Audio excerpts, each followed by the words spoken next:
L'Atelier de l'Europe, à la découverte de la collection d'œuvres d'art du Conseil de l'Europe. L'homme, le temps, l'espace, par Ion Mandrescu. Statue en bronze, don de la Roumanie en 2004. Avec Ileana Cornea et dans les archives sonores, la voix de Ion Mandrescu. Omul, timpul, spațiul. L'homme, le temps et l'espace.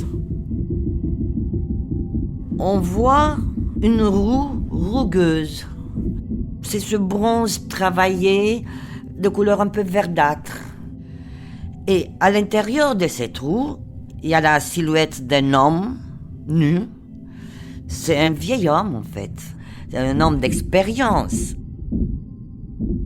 Cet homme, il est allongé, le corps il est transpercé, mais il essaie de s'extraire de cet engrenage, de cette roue qui tourne. Parce que le pied gauche, il est vers l'avant, il est dans une position tendue vers la beauté. C'est presque un danseur. Et ce qui est très beau, c'est aussi ses mains. Très longues, très féminines, et ça nous fait penser tous à l'homme de Vitruve, de Léonard. Cet homme qui tend la main, qui est à la fois dans un cercle et dans un carré. Cette œuvre, c'est un cycle qui a été commencé dans les années 80. Le tout début, c'était vers 1985. Avant d'arriver à ce personnage, j'avais déjà réalisé une série d'œuvres avec une colonne horizontale abstraite qui, à un moment donné, a pris la forme d'un personnage et d'une série d'arcs. C'est comme s'il avait trouvé quelque chose, un trésor.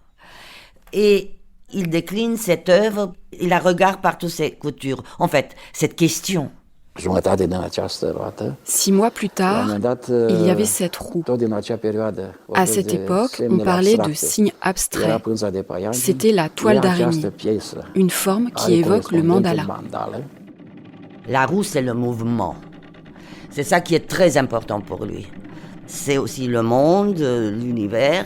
On peut chercher des symboles. Après, chacun imagine sa roue. Moi, j'avais mes grands-parents à la campagne en Roumanie. La roue, pour moi, c'est la roue du char. Du char avec les chevaux, et c'est la roue du paysan. C'est la roue qui nous a civilisés. C'est quelque chose qui nous ramène aussi dans une espèce de monde ancien, enfin, dans l'Antiquité. Je l'ai évoqué à travers un personnage spiritualisé. Et qui pourrait-il être ?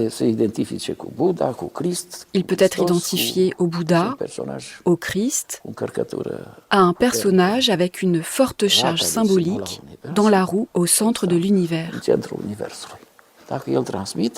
Il transmet à chacun des possibilités d'interprétation. Certains disent qu'il lutte contre le destin, d'autres non. Bouddha, le Christ et toutes ces figures nous représentent. Donc c'est l'homme lui-même. C'est nous. C'est l'être humain qui est là-dedans. Entre sa finitude et son vouloir d'échapper à la finitude par tous les moyens. La condition humaine, de toute façon, c'est ça. C'est la souffrance et puis l'équilibre. C'est un peu l'Europe qui traverse des guerres et qui va s'en sortir parce que c'est le message que Ion Mandrescu nous donne. On va sortir de ces spirales. Il faut arriver à une spiritualité pour pouvoir revenir à nous-mêmes, en fait. C'était L'homme, le temps, l'espace par Ion Mandrescu. Un podcast du Conseil de l'Europe créé par Charlotte Roux, Antoine Auger, Anne Kropotkin.